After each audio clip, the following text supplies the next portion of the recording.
குழு கூட்டம் இன்றைக்கு 2 மணி அளவிலே வவுனியாவிலே கூடியிருக்கிறோம்.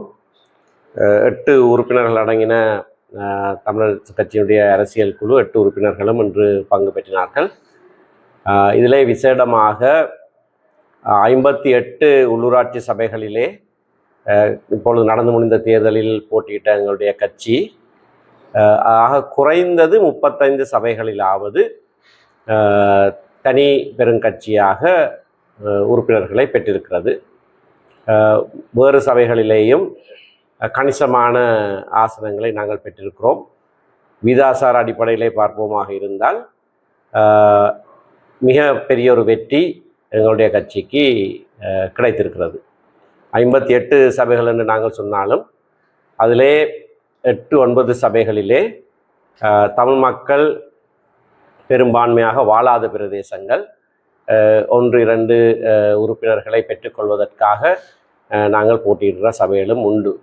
ஆகையினாலே 48-49 சபைகளிலே ஏறத்தாழ 40 சபைகளிலே ஆட்சி அமைக்கக்கூடியவாறு நாங்கள் வெற்றி பெற்றிருக்கிறோம்.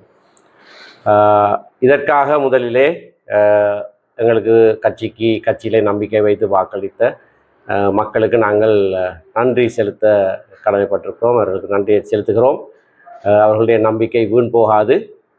சரியான விதத்திலே நாங்கள் பொறுப்பெடுக்கிற உள்ளூராட்சி சபைகளை திறமையாகவும் நேர்மையாகவும் நிர்வகிப்போம் என்கின்ற உத்தரவாதத்தையும் நாங்கள் எங்களுடைய மக்களுக்கு கொடுக்க விரும்புகிறோம். அறுதி பெரும்பான்மையோடு 6 சபைகளிலே நாங்கள் வெற்றி பெற்றிருப்போம். ஆகவே அந்த 6 சபைகளிலேயும் தவிசாளர் உபதவிசாளரை நியமிக்கிற பொறுப்பு கட்சிக்கு மட்டும்தான் இருக்கும். கட்சி சார்பிலே பொதுச் செயலாளர் அந்த பெயர்களை அனுப்பி வைப்பார். அது யார் யார் என்பதை அந்த உரிய நேரத்திலே நாங்கள் தீர்மானிப்போம். அதற்கு முன்னதாக இன்றைய கூட்டத்திலே நாங்கள் எடுத்துக்கொண்ட ஒரே ஒரு விடயம், அறுதி பெரும்பான்மை இல்லாமல் இருக்கிற மற்ற சபைகளிலே என்ன விதமாக நிர்வாக பொறுப்புகளை கையாள்வது என்பது பெற்றதாகும். நாங்கள் நெடுநாளாக சொல்லுகிற ஒரு கோட்பாடு ஒன்று உண்டு. சென்ற தடவையும், அதாவது 2018ஆம் ஆண்டிலையும் நாங்கள் அதை சொல்லியிருந்தோம். ஒரு சபையிலே குறித்த ஒரு கட்சிக்கு ஆகக்கூடிய ஆசனங்கள் இருக்குமாக இருந்தால் அந்த கட்சிக்கு அந்த சபையிலே நிர்வாகத்தை அமைக்கக்கூடிய ஒரு உரிமை பொதுவாக இருக்கும். அதில் விதிவிலக்குகள் இருக்கக்கூடும். ஆனால் பொதுவாக அப்படியான ஒரு உரித்து இருக்கிறதை நாங்கள் ஏற்றுக்கொண்டிருக்கிறோம். அந்த வகையிலே நான் சொன்ன இந்த 35 சபைகள் சம்பந்தமாக நாங்கள் எங்களுடைய வேட்பாளர்களை, தவிசாளருக்கும் உபதவிசாளருக்குமான இலங்கை தமிழரசு கட்சியினுடைய வேட்பாளர்களை நாங்கள் முன்னிறுத்துவோம். மற்ற சபைகளிலேயும் தேவைக்கேற்றவாறு நாங்கள் சில வழிகளிலே முன்னிறுத்துவோம். ஆனால் இந்த 35 சபைகளிலேயும் நாங்கள் எங்களுடைய வேட்பாளர்களை முன்னிறுத்துகிற போது மற்ற கட்சிகள் இந்த பொதுவான கோட்பாட்டுக்கு இணங்கி நாங்கள் முன்னிறுத்துகிற வேட்பாளர்களை ஆதரிக்க வேண்டும் என்று அவர்களிடத்திலே மிகவும் தன்மையாக நாங்கள் கேட்டுக்கொள்கிறோம். சில சபைகளிலே சமனான ஆசன பங்கீடுகள் போன்ற நிலைமைகள் வந்திருக்கின்றன. அவற்றையும் வேறு சில காரணங்களுக்காக வேறு சில சபைகளிலேயும் ஏதாவது விதிவிலக்கு இருக்குமா என்பதை நாங்கள் பின்னர் ஆராய்வோம். ஆனால் பொதுவாக நாங்கள் அப்படியான ஒரு நிலைப்பாட்டுக்கு வந்திருக்கிறோம். இதிலே விசேடமாக நாங்கள் கேட்டுக்கொள்வது தமிழ் கட்சிகளை, தமிழ் பேசுகிற கட்சிகள் இந்த உடன்பாட்டுக்கு வருவது நல்லது என்பது எங்களுடைய வினயமான வேண்டுகோள். அப்படியான ஒரு சூழ்நிலை வருமாக இருந்தால் நாங்கள் தமிழ் பிரதேசங்களிலே, தமிழ் மொழி பேசுகிற பிரதேசங்களிலே தமிழ் மொழியிலான ஆட்சிகளை நாங்கள் அமைக்கக்கூடியதாக இருக்கும். நீங்கள் இது பொருந்தும். முஸ்லிம் கட்சிகளோடும் இணைந்து பயணிப்பதற்கு தயாராக இருக்கிறீர்கள்? அதான் தமிழ் பேசுகிற கட்சிகள் நாங்கள் மொழிவாரியான மாநிலங்களை மாநிலத்தை, வடக்கு கிழக்கு இணைந்த ஒரு மொழிவாரியான மாநிலத்தை கோருகிற கட்சி. ஆகையினாலே முஸ்லிம்களை பிரதித்துவப்படுத்துகிற தமிழ் பேசுகிற கட்சிகளோடும் நாங்கள் நிச்சயமாக இணங்கி செயற்படுவோம். கடந்த தேர்தல் காலத்திலே நீங்கள் ஜனநாயக தமிழ் தேசிய கூட்டமைப்பையும் கடுமையாக விமர்சித்திருந்த நிலைமை ஒன்று காணப்படுகிறது. ஆனால் இது இவ்வாறு ஒரு கூட்டாக போகின்றது ஒரு பதவிக்காக அல்லது ஒரு ஆட்சி அமைப்பதற்காக இல்லாமல் நீங்கள் ஒரு தனித்து செயல்படுவதற்கு அல்லது எதிர்த்தரப்பாக செயல்படுவதற்கான ஒரு விருப்பம் கொள்ளுவீங்க. ஜனநாயக தமிழ் தேசிய கூட்டமைப்பை நாங்கள் இந்த தேர்தலில் விமர்சித்ததாக எனக்கு ஞாபகம் இல்லை. நாங்கள் விமர்சிக்க இல்லை, அவர்களும் எங்களை விமர்சித்ததாக எனக்கு ஞாபகம் இல்லை. வவுனியாவில் அது நடந்திருக்கு. சில இடங்களில் சில ஆக்கள் ஆனால் பொதுவாக ஜனநாயக தமிழ் தேசிய கூட்டமைப்பை நாங்கள் விமர்சிக்கவில்லை. நாங்கள் எந்த தமிழ் கட்சியையும் விமர்சிக்க இல்லை. சில தமிழ் கட்சிகள் எங்கள் மீது பாரதூரமான குற்றச்சாட்டுகளை எல்லாம் சுமத்தின போது அதுக்கு பதில்களைத்தான் சொன்னோமே தவிர அவர்கள் நாங்கள் விமர்சிப்பதை தவிர்த்து தான் இருந்தோம். அதற்கு காரணம் வடக்கு கிழக்கிலே நான் ஏற்கனவே சொன்னதை போல ஒரு மொழிவாரியான ஒரு அதிகார பயிர்வை கேட்கிற நாங்கள் அந்த அதிகாரங்கள் தமிழ் பேசுகிற கட்சிகளோடு இருக்க வேண்டும் என்ற நிலைப்பாட்டில் இருந்த காரணத்தினாலே எவ்வளவுக்கு அதை தவிர்க்க முடியுமோ அதை தவிர்த்திருக்கிறோம். சில சந்தர்ப்பங்களிலே பொய் பிரச்சாரங்களை முறியடிப்பதற்காக சில பதில்கள் சொல்ல வேண்டிய நிர்பந்தமும் ஏற்பட்டிருக்கிறது. இந்த கூட்டம் எதிர்வரும் மாநில சபை தேர்தலில் ஏனைய தேர்தல்களில் தமிழ் கட்சிகள் கூட்டம் தொடர்வது நல்லது. அது காலப்போக்கில் தீர்மானிப்போம். ஆனால் தொடர்வது நல்லது என்பது எங்களுடைய சிந்தனை. இப்படியா ஒரு படி எடுத்து வைத்தால் அது அப்படியான ஒரு போக்குக்கும் வழிவகுக்கலாம். தொடர்ச்சியாக அந்த அணுகு அலைக்கு பின்னராக இடம்பெற்ற இந்த தேர்தலில் காங்கிரஸ் கட்சி ஒரு வீழ்ச்சியை செஞ்சிருக்காங்க மாநகர சபை. எனவே அதில் மேல்வட்டமான சேர்ப்பதற்கான வாய்ப்புகள் இருக்கு. வவுனியாவில் பின்னடைவு என்பது ஒரு மாயை. ஏனென்றால் பாராளுமன்ற தேர்தலிலே எங்களுடைய கட்சிக்கு கிடைத்த வாக்குகளை விட இந்த தேர்தலிலே வவுனியா மாவட்டத்திலே எங்களுடைய கட்சிக்கு கூடுதலான வாக்குகள் கிடைத்திருக்கிறது. 140% அதிகரிப்பு எங்களுடைய மாவட்ட கிளை தலைவர் சொல்கிறார். ஆகவே இது பின்னடைவு இல்லை. இல்லை, திடீரென்று ஒரு நிலையிலிருந்து வானத்தை தொடரணுமென்று யோசிக்கக்கூடாது. நாங்கள் சீலிங்கை தொட்டுட்டோம், இனி மேலே போவோம்.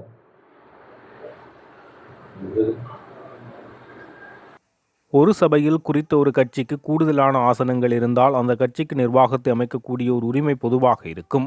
அந்த கோட்பாட்டுக்கு இணங்கி ஆதரவளிக்குமாறு தமிழ் கட்சிகளிடம் வினயமாக கூறுவதாக தமிழரசு கட்சியின் செயலாளர் சுமந்திரன் வேண்டுகோள் விடுத்தார். தமிழரசு கட்சியின் அரசியல் குழு கூட்டம் வவுனியாவில் நேற்று இடம்பெற்றது. அதன் பின்னர் ஊடகங்களுக்கு கருத்து தெரிவிக்கும் போது அவர் இவ்வாறு தெரிவித்தார். இன்று காலை 10 மணி அளவில் ஜனநாயக தமிழ் தேசிய கூட்டணியும் தமிழரசு கட்சியும் ஒரு கலந்துரையாடலிலே ஈடுபட்டோம். இந்த சபைகள், உள்ளூராட்சி சபைகளை அமைப்பது சம்பந்தமாக நீண்ட நேரம் கலந்துரையாடப்பட்டது. அதிலே தமிழ் தேசிய கட்சி ஒன்று, தமிழ் கட்சி ஒன்று கட்டாயமாக ஒவ்வொரு சபைகளையும் பிடிக்க வேண்டும் என்பதிலே நாங்கள் எல்லாருமே குறியாக தீவிரமாக இருந்திருக்கின்றோம். அது எந்த கட்சி என்பது வேறு விஷயம். ஆனால் தமிழ் கட்சி ஒன்று பிடிக்க வேண்டும், தமிழ் பிரதேச சபைகளை என்பதிலே நாங்கள் மிக தீவிரமாக இருந்தோம். அதன்படி நாங்கள் தமிழரசு கட்சி பல இடங்களிலே அவர்கள் முன்னணியிலே இருக்கின்றார்கள். அவர்கள் இருக்கின்ற இடங்கள் மாத்திரமல்ல, வேறு இடங்களில் கூட வேறு கட்சிகள் நின்றால் கூட தமிழ் கட்சிகள் அவர்களுக்கும் எங்களுடைய ஆதரவை கொடுப்போம் என்ற ஒரு தீர்மானத்திலே வந்திருக்கின்றோம். அது சம்பந்தமாக இன்னும் பேச வேண்டியிருக்கின்றது. வேறு விடயங்கள் அது சம்பந்தமாக எப்படி சபைகள் அமைப்பது, வேறு ஏதாவது உப தவிசாளர்கள் அல்லது உப குழுக்கள் இவர்கள் எல்லாம் அமைக்கின்ற போது எப்படி அமைக்கப்பட வேண்டும், கட்சிகள் எப்படி உள்வாங்கப்பட வேண்டும் என்பது சம்பந்தமாகவும் நாங்கள் கலந்துரையாட இருக்கின்றோம். ஆகவே இது ஒரு முடிந்த முடிவாக இல்லாவிட்டாலும் கூடுதலாக தமிழ் கட்சி ஒன்று, அது கூடுதலான இடங்களிலே தமிழரசு கட்சியாக இருக்கும், சபைகள் அமைப்பது சம்பந்தமாக நாங்கள் ஒரு முடிவு எடுத்திருக்கின்றோம். அந்த முடிவை நாங்கள் அமல் நடத்துவதே கவனமாக இருப்போம், அதை செய்வோம். அதான் தமிழ் கட்சி ஒன்று அமைக்க வேண்டும். கூடுதலான இடங்களிலே தமிழரசு கட்சி தான் முன்னணியிலே நிற்கின்றது. முக்கியமாக அது வடக்கிலேயாக இருந்தாலும் கிழக்கிலேயாக இருந்தாலும் வன்னியிலேயாக இருந்தாலும் அவர்கள் தான் முன்னணியில் இருக்கின்றார்கள். கூடுதலான ஆசனங்களை பெற்றிருக்கின்றார்கள். ஆகவே அவர்களுக்குத்தான் அந்த கூடுதலான இடம் இருக்கும். அவர்கள் தான் அந்த சபைகளை அமைக்க முடியும். அவைக்கு நாங்கள் எங்களுடைய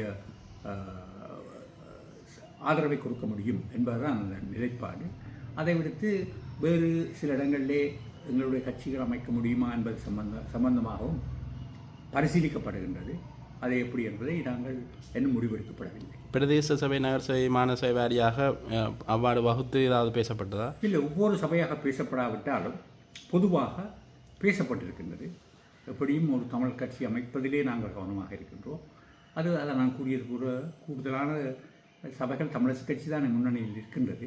ஆகவே அவர்கள் அமைப்பதற்கான ஒத்துழைப்பை நாங்கள் கொடுப்போம். அதே போல் அவர்களும் சில சபைகளை விட்டு கொடுத்து வேறு கட்சிகள் அமைப்பதற்கு, வேறு தமிழ் கட்சிகள் அமைப்பதற்கு முயற்சிப்பதாக அல்லது அது சம்பந்தமாக ஆராய்வதாக கூறப்பட்டிருக்கின்றது. அகில இலங்கை தமிழ் காங்கிரஸ் உங்கள்கிட்ட ஒரு ஆதரவை கோரியிருந்தவ டிடிஎன்ஏட்டு. அதே நேரத்தில் இப்போ சுமந்திரன் அவர்கள் உங்களோட சந்திச்சிருக்கிறார். இந்த நிலையில் நீங்கள் யாருக்கு ஆதரவு கொடுக்க போகிறீங்க? இல்லை, நாங்கள் அகில இலங்கை தமிழ் காங்கிரஸுடனும் கதைத்து பார்ப்போம். நான் கூறியது போல பல இடங்களிலே, பெரும்பான்மையான இடங்களிலே தமிழரசு கட்சி தான் முன்னணியிலே நிற்கின்றது. ஆகவே அதிலே நாங்கள் கவனமாக இருக்க வேண்டும் என்றால் அதை குழப்பி விடாமல் தமிழ் கட்சி ஒன்று அமைப்பதை நாங்கள் மிகவும் தீவிரமாக பார்க்கின்றபடியால் அவைகள் எல்லாவற்றையும் பார்த்து அதுக்கு ஏற்ற மாதிரி தான் நாங்கள் எங்களுடைய ஆதரவை கொடுப்போம் தமிழ் கட்சி ஒன்று அமைப்பதற்காக.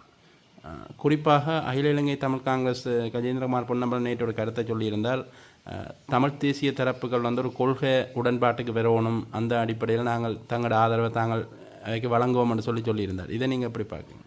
இல்லை, அவர் கூறிய விஷயம் சரி, அதை நான் மறக்கவில்லை. இருந்தாலும் சில வேளைகளில் சில இன்று கொள்கை ரீதியாக அனைத்து கட்சியுமே ஒன்றாகத்தான் இருக்கிறது.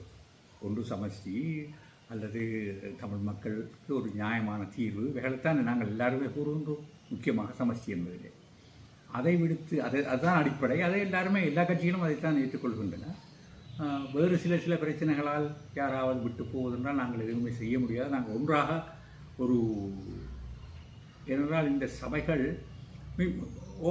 பகிரங்கமாக கூறுவதென்றால் ஜேவிபி இந்த சபைகளை பிடித்து விடாமல் பார்ப்பதிலே நாங்கள் கவனமாக இருக்கோம். முக்கியமாக வன்னியிலே சில சபைகள் இருக்கின்றன, இங்கும் சில சபைகள் இருக்கின்றன. அவர்கள் கடுமையாக முயற்சித்து கொண்டிருக்கின்றார்கள்.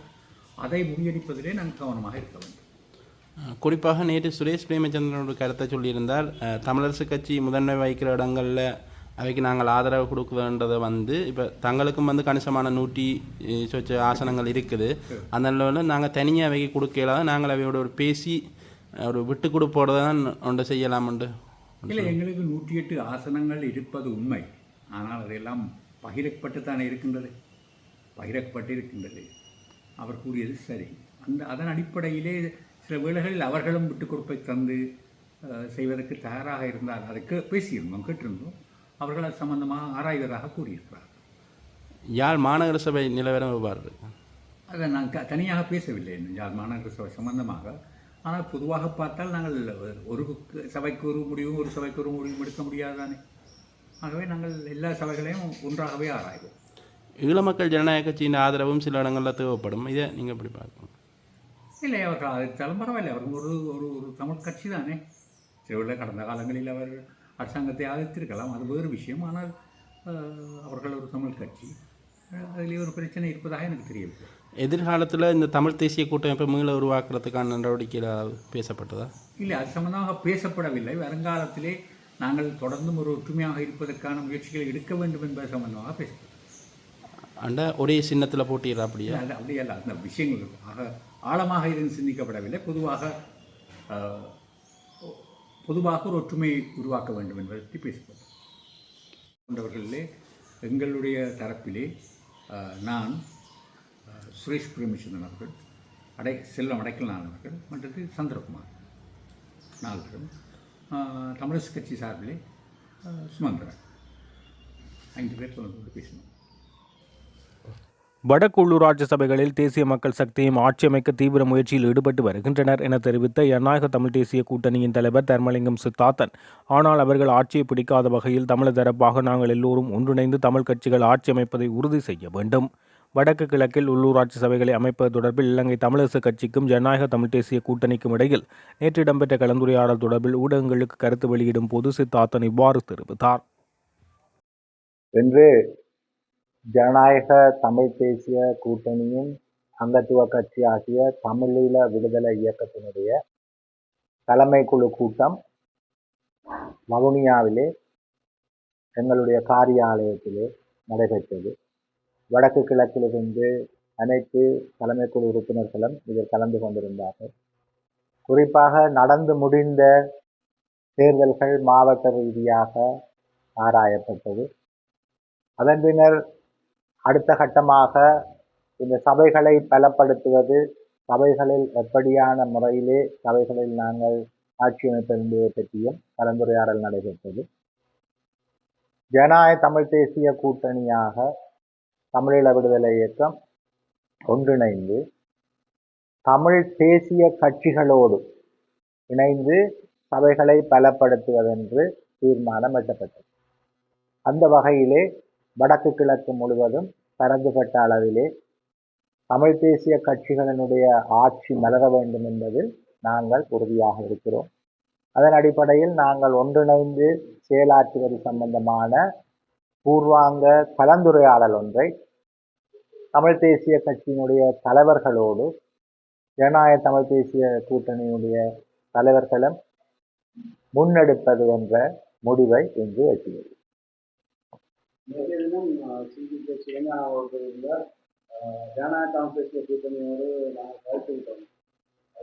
அதாவது இந்த சபைகளை பலப்படுத்துவதை பற்றிய விடயங்களை பேச வேண்டும், என்ன விடயங்களை பற்றி பேச வேண்டும் என்பதை, அல்லது நாங்கள் ஒரு சந்தித்தாவது பேச வேண்டும் என்ற ஒரு கோரிக்கை ஒன்றை தமிழரசு கட்சியின் முக்கியஸ்தர்கள் எங்களுடைய ஜனநாயக தமிழ் தேசிய கூட்டணியினுடைய தலைவர்களுக்கு அழைப்பு விடுத்திருக்கிறார்கள்.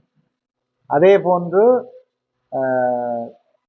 தமிழ் தேசிய பேரவையினுடைய அகில இலங்கை தமிழ் காங்கிரசினுடைய தலைவர்களும் எங்களுடைய ஜனநாயக தமிழ் தேசிய கூட்டணியுடைய தலைவர்களோடு பேசுவதற்கான அழைப்பினை விடுத்திருக்கிறார்கள்.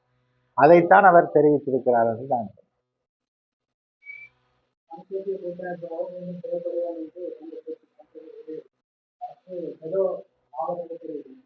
நாங்கள் இப்பொழுது இந்த விடயம் சம்பந்தமாக தமிழ் தேசிய கூட்டமைப்பாக எப்படி பயணிப்பது என்பதை பற்றிய விவாதங்கள் எதுவும் நாங்கள் இன்று முன்னெடுப்பதில்லை. எங்களுடைய தலைமை குழு கூட்டத்திற்கு சபைகளை பலப்படுத்துவதில் ஜனநாயக தமிழ் தேசிய கூட்டணி எப்படி தமிழ் தேசிய பரப்பில் இருக்கும் கட்சிகளோடு இணைந்து பலப்படுத்துவது என்பதை பற்றி அவர்களோடு கலந்துரையாட வேண்டும், ஆராய வேண்டும் என்ற விடயத்தை தான் இன்று நாங்கள் முன்னெடுத்திருக்கிறோம்.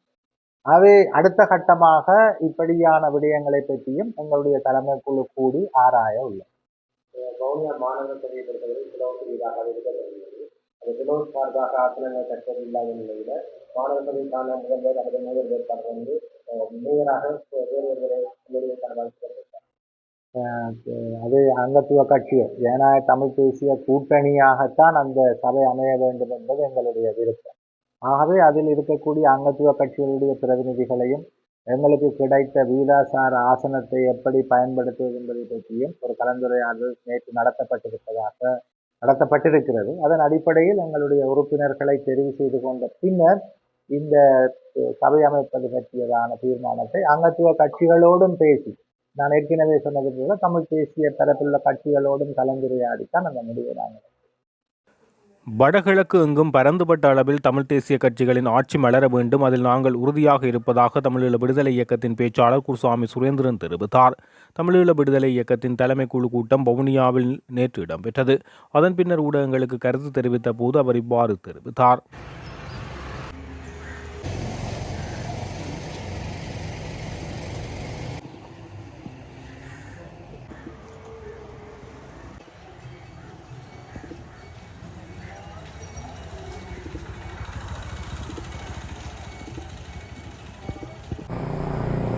குருந்தூர் மலையில் வயல் காணிகளை உளவு செய்யும் நடவடிக்கையில் இறங்கிய மூவர் இன்று கைது செய்யப்பட்டிருக்கின்றார்கள்.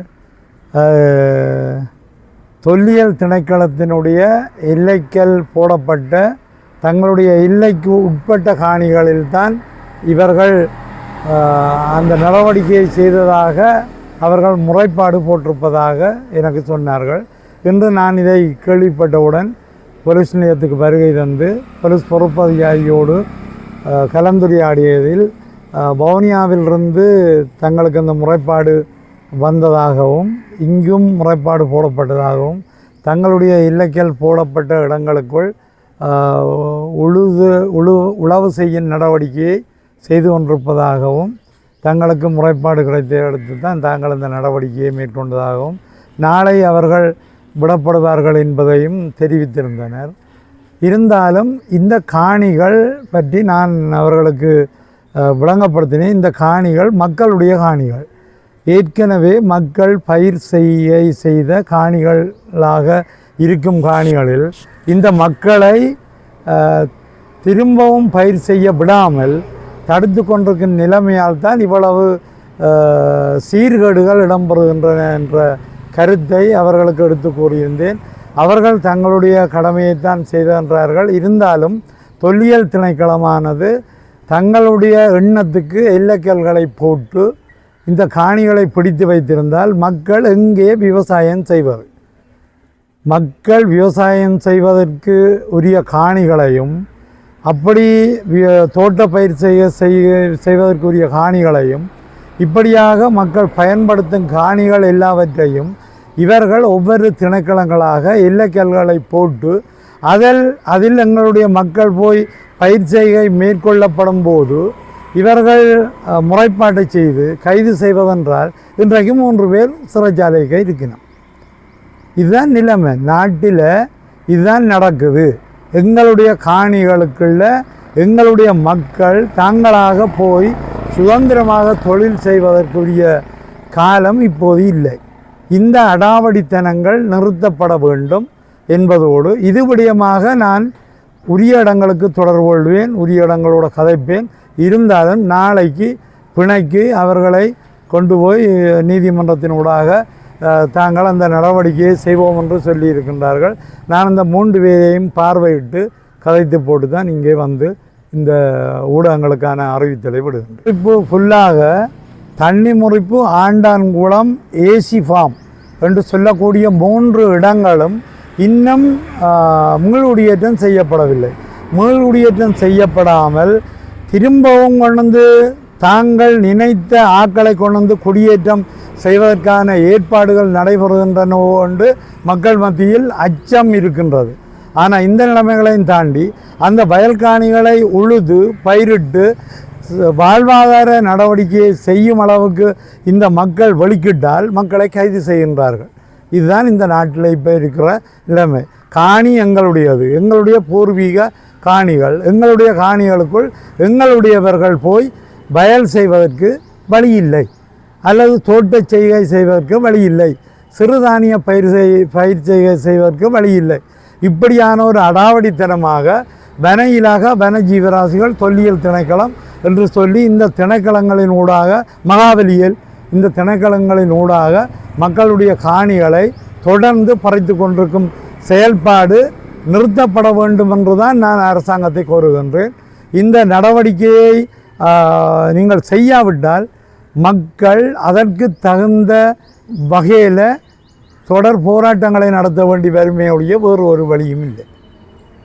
முல்லைத்தீவு தண்ணி முறிப்பு குருந்தூர்மலை அடிவாரத்தில் காணப்படும் தமிழ் மக்களின் பூர்வீக வயல் நிலங்களில் பயிற்சிகை நடவடிக்கைக்காக பண்படுத்தல் செயற்பாட்டில் தமிழ் மக்கள் ஈடுபட்ட போது கல்கமுவ சார்ந்தபோதி தீரர் தொல்லியல் திணைக்களத்தினர் முறைப்பாட்டுக்கமைய முல்லைத்தீவு போலீசார் தமிழ் மக்கள் 3 நேற்று கைது செய்தனர்.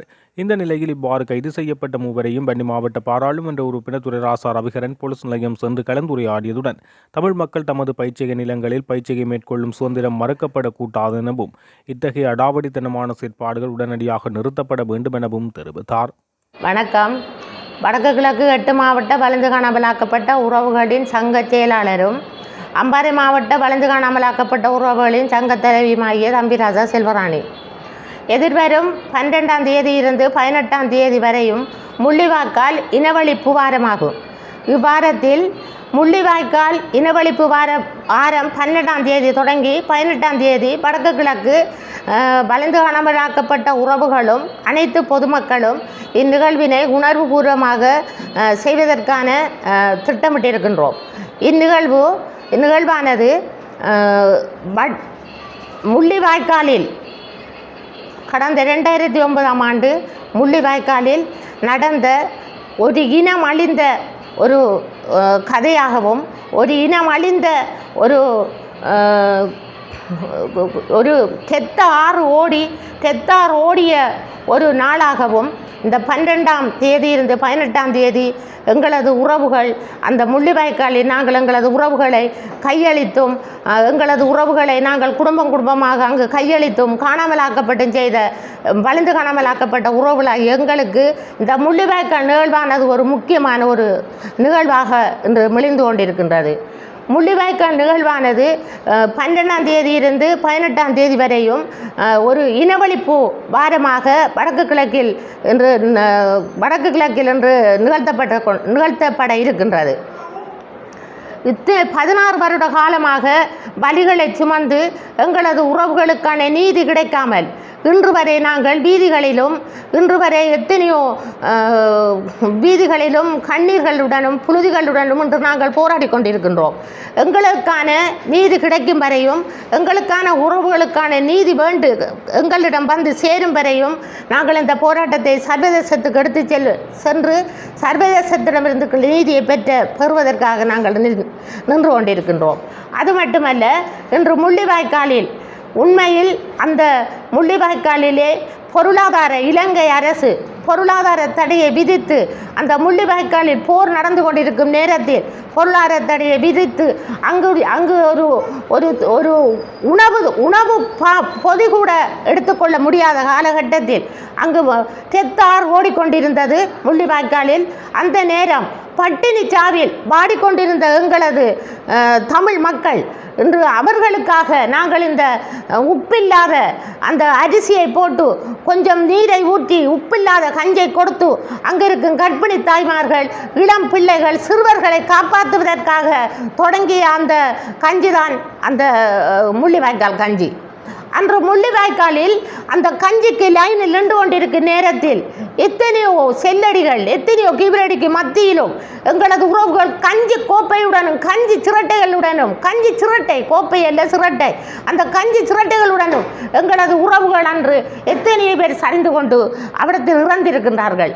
அந்த கஞ்சி இறந்து கிடக்கும் அந்த இறந்த தருணத்திலும் அந்த கஞ்சி சிரட்டையை கைவிடாமல் இறுக்கமாக பற்றி பிடிந்த காட்சி எங்களை மனதை இன்னும் விட்டு அகலவில்லை. அந்த கஞ்சி சிரட்டையுடன் இறந்து கிடந்த உறவு, அதே நேரம் அந்த கஞ்சியை இன்னும் ஒரு சிறு குழந்தை அந்த ரத்தம் படிந்த கஞ்சி சிரட்டையை இன்னும் ஒரு சிறார் எடுத்து குடித்த காட்சிகளை எங்களால் மறந்துவிட முடியாது. இன்று இப்போது வந்திருக்கும் இந்த அனுர அரசு தான் ஜனாதிபதியாய் வருவதற்கு முன்பு தாங்கள் இங்கு எனக்கும் இந்த வழி தெரியும், எனது தாயும் தனது பிள்ளையை விட்டு தொலைத்துவிட்டு கண்ணீர் வடித்த காலம் எனது தாய்க்கும் அந்த வழி தெரியும் என்று கூறிக்கொண்டு இன்று ஆட்சிக்கு வந்தார். ஆனால் இதுவரை காலமும் இந்த வலிந்து காணாமலாக்கப்பட்ட உறவுகளுக்கு என்ன செய்யலாம் என்ற தீர்மானம் இதுவரை அவர் எடுக்கவும் இல்லை, அதை பற்றி அவர் பேசவும் இல்லை. ஆனால் பயங்கரவாத தடை சட்டத்தை நான் முறியடிப்பேன் என்று அன்று கூறியவர் இன்றும் வந்து அதற்கான எந்தவித வேலையும் செய்யவில்லை. இன்று தாங்கள் நல்லாட்சி அரசாங்கம் என்று கூறிக்கொண்டு இங்கிருக்கும் எங்களது இளைஞர்களையும் இங்கிருக்கும் எங்களது தமிழர்களையும் நல்லாட்சி என்ற முறை போர்வையிலே இன்று போர்வையை போர்த்து கொண்டு இன்று அவர் வேலை செய்து கொண்டிருக்கின்றார். ஆனால் இன்று இந்த இளையோர்களுக்கு தெரியவில்லை, இன்று இந்த அனுர அரசு எப்படியான வேலைகளை செய்து எங்களுக்கான தீர்வை தரப்போது இந்த இளையோர்களுக்கு தெரியாது, எங்களுக்கு தான் தெரியும். ஏனென்று சொன்னால் நாங்கள் எத்தனையோ ஜனாதிபதிகளை கடந்து வந்திருக்கின்றோம், எத்தனையோ அரசியல் நிலவரங்களை நாங்கள் இன்று கடந்து வந்திருக்கின்றோம். ஆனால் எங்களுக்கு எந்த விதமான பதிலும் கிடைக்கவில்லை, எந்த விதமான ஒரு தீர்வும் கிடைக்கவில்லை. அதன் பிற்பாடு தான் நாங்கள் இன்று சர்வதேசத்தை நாடி நிற்கின்றோம். அது மட்டுமல்ல, இன்று திரும்ப திரும்ப இந்த ஒன்றுமில்லாத OMBயை கொண்டு வந்து எங்களுக்குள் சொருகிக் கொண்டிருக்கின்றார்கள். இந்த உண்டக பொறிமுறை எங்களுக்கு வேண்டாம் என்று கூறிக்கொண்டுதான் நாங்கள் இன்று சர்வதேச பொறிமுறையை நாடி நிற்கின்றோம். ஆகவே இங்கே நடந்த உணர்வுபூர்வமாக இந்த நடக்க இருக்கும் 12ஆம் தேதி 18ஆம் தேதியில் இருந்த இந்த இனவழிப்பு வாரமான இந்த நாளில், இந்த இனவழிப்பு வாரத்தில் இந்த எங்களான முள்ளிவாய்க்காலில் எங்களுக்கு நடந்த அந்த அவலம், எங்களுக்கு ஒரு இனம், எங்களது தமிழ் இனமே இன்று அந்த அவலத்தை சந்தித்திருக்கின்றது. ஒரு தமிழ் இனமே இன்று அதில் இன்று அழிந்திருக்கின்றது. எங்களது இனம் அழிந்த அந்த நிகழ்வில் அனைவரையும் இன்று பல்கலைக்கழக மாணவர்கள், மதகுருமார்கள், ஆட்டோ சங்கத்தினர், ஊடகவியலாளர்கள், இளைஞர் ஒன்றியங்கள், காணாமலாக்கப்பட்ட உறவுகள், பொதுமக்கள், அரசியல் சார்ந்த அரசியல்வாதிகள் அனைவரையும் நாங்கள் இன்று அந்த உணர்வு பூர்வமான நிகழ்வில் கலந்து கொண்டு எங்களது தமிழனுக்கான இந்த இனவழிப்பு, இந்த தமிழனுக்கான இந்த இனவழிப்பு இந்த நாளை உணர்வு பூர்வமாக அஞ்சலி செலுத்த முன்வர வேண்டும். என்று அவர்கள் உணர்வுபூர்வமாக அஞ்சலி செலுத்த முன்வந்தால்தான் எங்களது தமிழனுக்கான ஒரு தீர்வு அந்த முள்ளிவாய்க்காலில் தங்கி நிற்கின்றது.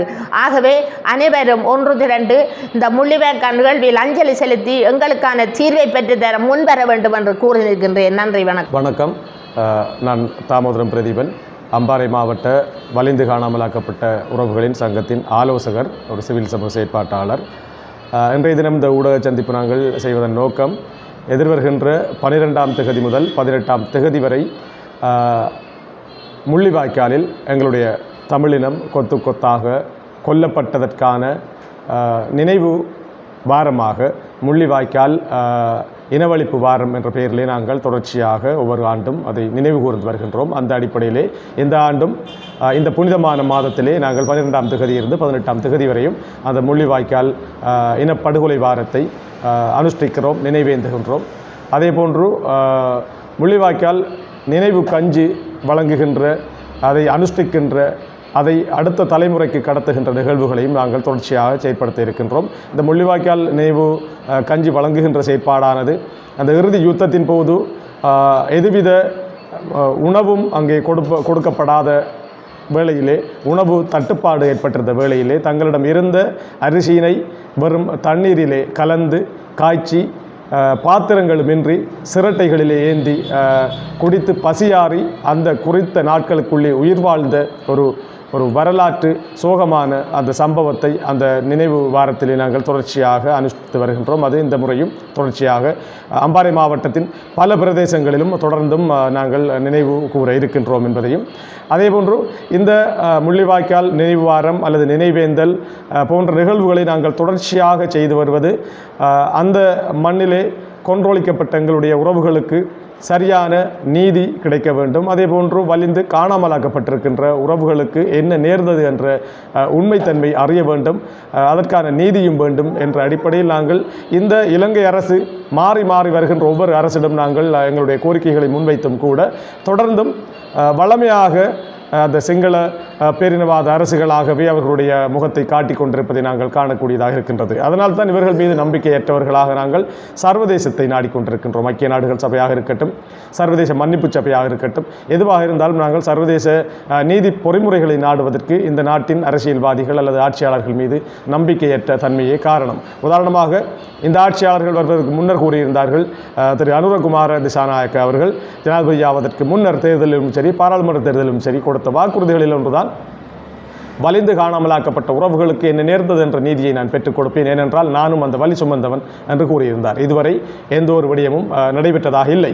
அதேபோன்று பயங்கரவாத தடுப்புச் சட்டத்தை நீக்குவேன் என்று கூறியிருந்தார். ஆனால் இதுவரை நீக்கப்படவில்லை. பயங்கரவாத தடுப்புச் சட்டத்திலே கைது செய்யப்பட்டிருக்கின்ற அரவிந்தன் போன்றவர்கள் இன்னும் எதுவித விசாரணைக்கு எடுக்கப்படாமல் ஒரு வருடம் கடந்த நிலையாகின்றது. அதேபோன்று ருஸ்தி போன்ற இளைஞர்கள் சமூகத்தைச் சேர்ந்த தன் மதத்தைச் சேர்ந்த மக்கள் பாதிக்கப்படுகிறார்கள் என்பதற்கு ஒரு அனுதாபத்தை அவருடைய பக்கத்து நியாயத்தை வெளிப்படுத்தியதற்காக பிடிஐயின் கீழ் கைது செய்யப்பட்டிருந்தார். எனவே இன்னமும் அந்த சட்டங்கள் இருக்கிறது. அதுபோல அரசியல் கைதிகளை விடுதலை செய்வேன் என்று கூறியிருந்தார். இன்னமும் ஆனந்த சுதாகரன் போன்ற பல அரசியல் கைதிகள் தடுப்பிலே இருக்கிறார்கள். இவ்வாறு அவர்கள் கொடுத்த வாக்குறுதிகள் எதையும் நிறைவேற்றாமல் தொடர்ந்தும் இந்த அரசும் ஏனைய அரசுகள் போல் செயற்பட்டு வருவதனால் நாங்கள் தொடர்ந்தும் சர்வதேசத்தையே நீதிக்காக நாடி நிற்கின்றோம் என்பதையும் கூறி எதிர்வருகின்ற 12 முதல் 18 வரையுமான இந்த முள்ளிவாய்க்கால் இனப்படுகொலை வாரத்தையும் முள்ளிவாய்க்கால் நினைவு கஞ்சி வழங்குகின்ற அந்த நினைவேந்தல் நிகழ்வுகளிலும் ஒட்டுமொத்தமாக பொதுமக்கள் கட்சி சார்பற்ற வகையிலே தேசியத்தை நேசிக்கின்ற அரசியல்வாதிகள், ஊடகவியலாளர்கள், செயற்பாட்டாளர்கள், மனித உரிமை சார்ந்து சிந்திக்கின்ற அத்தனை பேரையும் அன்பாக அழைத்து நிற்கின்றோம்.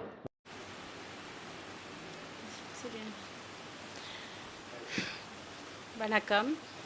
வடக்கு கிழக்கு வலிந்து காணாமலாக்கப்பட்ட சங்கத்தின் மட்டக்களப்பு மாவட்ட தலைவியும் வடக்கு கிழக்கு உபதலைவியும் இன்றைய நாள் ஊடக சந்திப்பானது அமலராஜ் அமலநாயகி. இன்றைய நாள் ஊடக சந்திப்பானது 2009 இறுதி யுத்தத்தில் மே 18 நடந்த இன அழிப்பு தினத்தை ஒட்டியதே. இன்றைய நாள் நாங்கள் சொல்ல விரும்புகிற விஷயங்கள் என்னென்றால் 16 வருடங்கள் கடந்த நிலையிலும் எங்களுக்கு நடந்த இந்த இன அழிப்புக்கான எந்த ஒரு நீதியும் பெற இல்லை. ஆகவே எதிர்வரும் 12ஆம் திகதியிலிருந்து 18ஆம் திகதி வரை இன அழிப்பு வாரமாக ஒவ்வொரு வருடமும் நாங்கள் செய்து வாரினாங்கள். அந்த தருணத்தில் இறுதி யுத்தத்தின் போது பல்லாயிரக்கணக்கான எமது தமிழ் உறவுகள், தமிழ் மக்கள், அப்பாவி பொதுமக்கள் கொல்லப்பட்டு அந்த இலங்கை அரசின் கொடூர யுத்தத்தினால் ஒரு இனத்தை அழிக்கப்பட்ட நாள் மே 18. அது யாராலையும் மறக்கவும் இயலாது, மன்னிக்கவும் இயலாத ஒரு நிலைமையில் நாங்கள் மறக்கவும் மாட்டோம். அது கடந்து நாங்கள் 16 வருடங்களாக நீதி கேட்டு போராடி கொண்டு வருகின்றோம். ஆனால் இருந்தும் சர்வதேச நாடுகள் இலங்கை அரசுக்கு ஒத்துழைப்பு வழங்கித்தான் இந்த இன அழிப்பு திட்டமிட்டு நடக்கப்பட்டது. ஆனால் சர்வதேச நாடுகளும் இந்த சந்தர்ப்பத்தில் இதை பாராமுகமாக 16 வருடம் கடந்தும் இருக்கிறார்கள் என்பதை நினைத்தால் மிகவும் மனவேதனையாக இருக்கின்றது.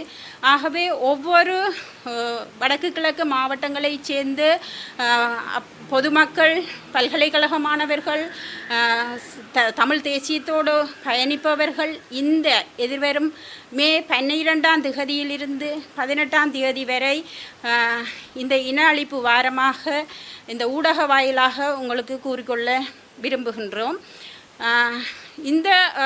இந்த ஊடக சந்திப்பில் உண்மையிலேயே எங்களுடைய மக்கள் எவ்வளவு இன்னலுற்று இத்தனை வருஷத்துக்கு நாங்கள் எவ்வளவோ கஷ்டங்களை பட்டு அந்த இறுதி யுத்தத்தில் உண்மையில் பொருளாதார தடையை ஏற்படுத்தியிருந்தது இலங்கை அரசாங்கம். அதால் அப்பாவி பொதுமக்கள் சாப்பிட்றதுக்கே உணவு இல்லாமல், குடிக்கிறதுக்கு தண்ணி இல்லாமல், உப்பில்லா கஞ்சியை பருகி உயிர் வாழ்ந்தவங்களும் அது கிடைக்காம பட்டினி சாவை ஏற்படுத்தினதும் தான் இந்த மே 18 பேரழிவு நாள். அப்போ அந்த வகையில் அந்த மே 18 உப்பில்லா கஞ்சிக்கே கஷ்டப்பட்டு உயிரிழந்த அந்த மக்களை ஞாபகப்படுத்தும் முகமாக 12ஆம் திகதி முதல் 18ஆம் திகதி வரை அந்த இன அழிப்பு வாரத்தில் அந்த உப்பில்லா கஞ்சியை எல்லோரும் எல்லா மாவட்டங்களிலும் கொடுத்து இளைய சந்ததிக்கு எங்களுக்கு நடந்த இந்த இன்னல்களுக்கும் இந்த இன அழிப்புக்கும் அதை இளைய சந்ததிக்கு கொண்டு செல்லும் முகமாகவும், சர்வதேச அளவில் எங்களுடைய குமுறல்களை வெளிப்படுத்தும் முகமாகவும் அந்த இன அழிப்பு வாரத்தில் அந்த உப்பில்லா கஞ்சியை எல்லா இடமும் கொடுப்பதற்கு தீர்மானித்திருக்கின்றோம். ஆகவே எல்லோரும் அந்த காலப்பகுதியில், இந்த இன அழிப்பு வார காலப்பகுதியில் களியாட்டங்களை நிறுத்தி நீங்கள் கொஞ்சம் எங்களுடைய மக்களின் அந்த இறுதி யுத்தத்தில் அவங்க சிதைக்கப்பட்டு அந்த மண்ணில் புதைக்கப்பட்டும் அவர்கள் சதைகளை எல்லாம் சிதறப்பட்டும் அந்த இடத்துல விதைக்கப்பட்ட ஒரு இடம் முள்ளிவாய்க்கால் மண். அந்த மண்ணுக்கு இறுதி 18ஆம் தேதி அனைத்து மக்களும் ஒன்று திரண்டு அந்த இடத்திற்கு வந்து பெருமளவில் ஒரு பெரிய எழுச்சியை கொடுத்து சர்வதேச உலகுக்கும் எல்லோருக்கும் எடுத்துக்காட்டு முகமாக எங்களுடைய அந்த எழுச்சி நாளாக அந்த நினைவேந்தலை எல்லா மக்களும் ஒன்று கூடி செய்ய முன்வர வேணும் என்பதை இந்த வடக்கு கிழக்கு வலிந்து காணாமல் ஆக்கப்பட்ட சங்கத்தின் சார்பாக உங்களுக்கு வேண்டுகோள் விடுக்கின்றோம். இது தொடர்ச்சியாக நாங்கள் இதை மற்றவர்கள் மத்தியில் பரப்புறதுக்கு காரணம் என்னென்று சொன்னால் இப்போ கடந்த காலங்களில் அந்த பாதிப்பில் இருக்கிறவங்க அந்த வலியை விட்டு இன்னும் எங்களால் மாற இயலாத ஒரு நிலைமையாக இருக்குது. இதில் காணாமல் ஆக்கப்பட்ட உறவுகள், கடைசி யுத்தத்தில் கையளிக்கப்பட்ட உறவுகள், எங்களுக்கு அந்த முள்ளிவாய்க்கால் நினைவேந்தல் என்பது மிகவும் ஒரு தேவையான ஒரு விஷயம். அது அந்த இடத்துல எங்களுடைய உறவுகளும் கைகளில் கொடுத்தவங்களும் இல்லாமல் போயிருக்கிறாங்க. அப்போ அந்த நேரத்தில் அந்த உயிரை காப்பாற்றுறதுக்கு எவ்வளவோ கஷ்டப்பட்ட அந்த இடத்துல எல்லோரும் ஒன்று கூடி எங்களுடைய ஒரு எழுச்சியான ஒரு நினைவேந்தலை எல்லாரும் செய்ய வேணும். அதே போல் 12ஆம் தேதி இருந்து 18ஆம் தேதி வரையிலான அந்த கஞ்சி கொடுப்பதற்கு அனைத்து பல்கலைக்கழக மாணவர்களும் பொது அமைப்புகளும் தமிழ் தேசியத்தோடு பயணிப்பவர்களும் அந்த கஞ்சி கொடுக்குற இடத்துக்கு வந்து எங்களுக்கு ஆதரவை தர வேணும். அந்த இடத்துல அந்த நினைவு கூறி இளம் சமூகங்களுக்கும் இந்த வரலாறு தெரியாத ஒரு சில பிம்பத்தோடு இருக்கிற அந்த இளம் சமுதாயத்துக்கும் மக்களுக்கும் இதை எடுத்துக்காட்டாக எடுத்து உரைக்க வேண்டும் என்பதற்காகவே அனைவரும் இதில் ஒன்று கூடி உங்களுடைய ஆதரவை நல்கி நிற்கின்றோம். ஆகவே இது வடக்கு கிழக்கு வலிந்து காணாமல் ஆக்கப்பட்ட சங்கம், மட்டக்களப்பு மாவட்டம். நன்றி. ஜனாதிபதி வரலாறு தெரியாத எங்கள் இளம் சமூகத்திடம் தன்னை நல்லவராக காட்டும் செயற்பாட்டினையே முன்னெடுத்து வருகிறார். வெளித்தோட்டத்தில் தன்னை நல்லவராக காட்டிக்கொண்டு சிங்கள அரசுகளுக்குள் முழுமையாக சிக்கியுள்ளதாக மட்டக்களப்பு மாவட்ட வலிந்து காணாமல் ஆக்கப்பட்ட உறவுகள் சங்க தலைவி அமலநாயகி தெரிவித்துள்ளார்.